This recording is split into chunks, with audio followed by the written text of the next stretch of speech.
Please subscribe and don't forget to press the bell icon to get notified whenever we upload a new video.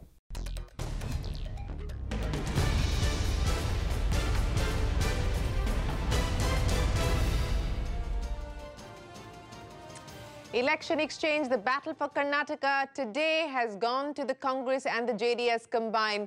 Mr. Yeddyurappa choosing to walk away before the floor test was conducted in the Karnataka Assembly, a setback for the BJP. Yogendra Yadav joins us as well. Yogendra, so the news, Yeddyurappa walking away from the floor test. Congress and JDS will now form government in Karnataka.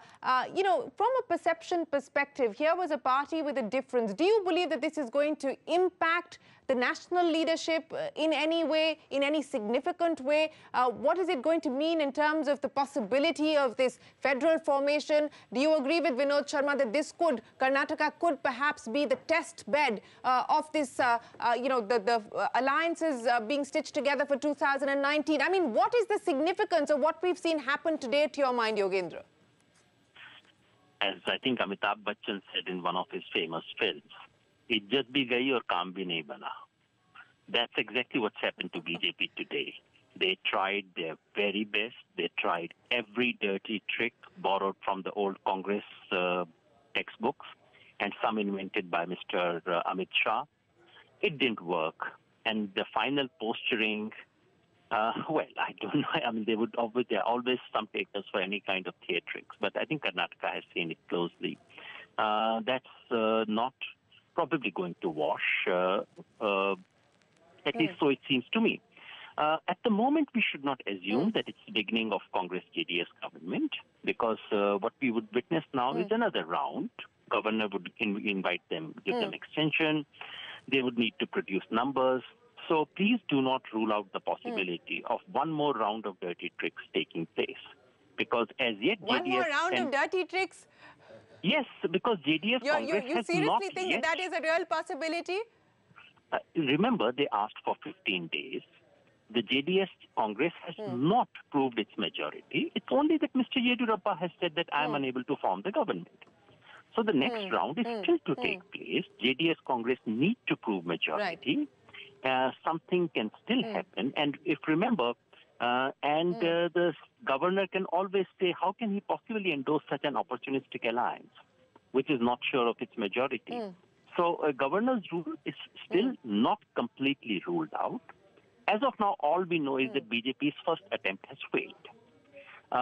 In any case, before we mark it as a celebration of democracy or victory or anything of that sort, I would not forget, number one, how unprincipled the Congress-JDS alliance also is.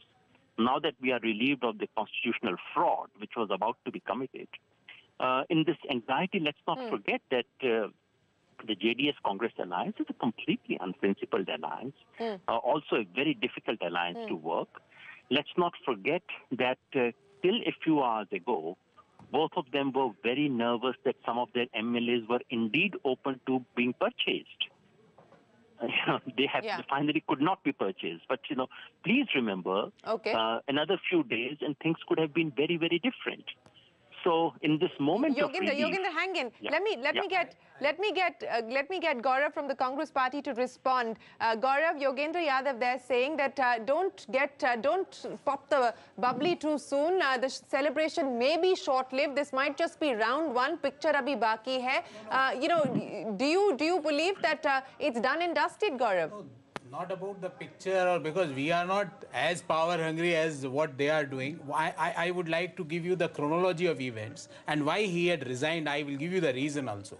See, first of all, governor asked him to show the majority in 15 days. That curtains down to 24 hours. He was not having majority. Then he put the pro tem speaker. Then he thought of all dirty tricks, but that doesn't work. Just one second. I've got Mr. Anand Sharma on the line. Let me just go across him and I'll come back to you. My apologies. Mr. Sharma, appreciate you joining us here on CNBC TV18. Well, it is a setback for the BJP and a victory for the Congress JDS. But Mr. Sharma, do you believe that this is now done and dusted, or is this just round one? Do you anticipate any more challenge along the way, because you still have to prove your majority on the floor of the House, sir? Well, the fact is that the BJP and the Prime Minister, they stand exposed with Mr. Yeddyurappa deposed. Let me also say one thing.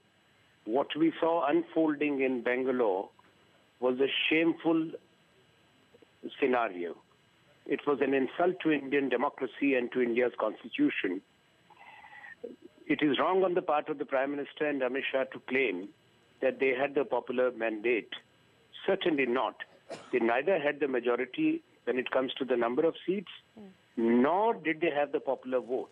Don't forget that though the Congress didn't win, but we had 2 percentage point more vote, and between Congress and JDS, 21% more vote, and a majority of a post-poll coalition, which is acceptable in our constitution and democracy. But what we saw, Prime Minister claiming that the mandate was for him and for the BJP, Amit Shah claiming, and then abduction of MLAs, open bribery, abuse of authority, central agencies, raiding MLAs' residences, taking their wives, daughters, son-in-laws in. This is what happened in the last 48 hours. Time has come for the PM to apologize. You know, this is the only rectification. Forget about round 1 or 2. The round 2 for PM is to apologize, to desist from doing what they have done, and remove the governor. The governor must go. Okay, you're saying the PM must apologize and the governor must go. But the governor is going to play a crucial role, sir, because he will have to invite the Congress party That's why he should go. To form the government. No, eventually he should go. Well, after yesterday's Supreme Court judgment, eventually, sir, he but has no moral authority.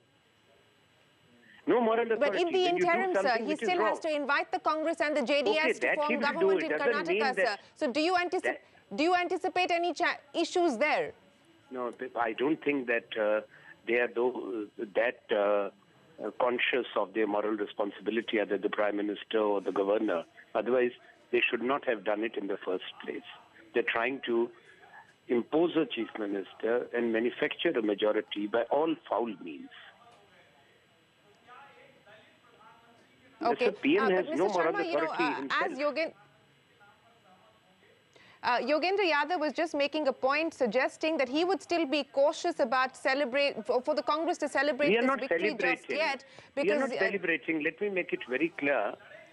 We know that the dirty tricks department of the BJP and RSS, they don't have any respect for the constitutional norms, whereas the country has seen the naked greed of power.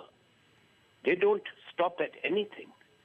It's shocking what happened during the election campaign when they stopped 29 Congress candidates from campaigning in the crucial days, the final phase, by raiding, using central agencies, with the candidate, their key supporters and the family members being held hostage. This is what happened. The country must know this.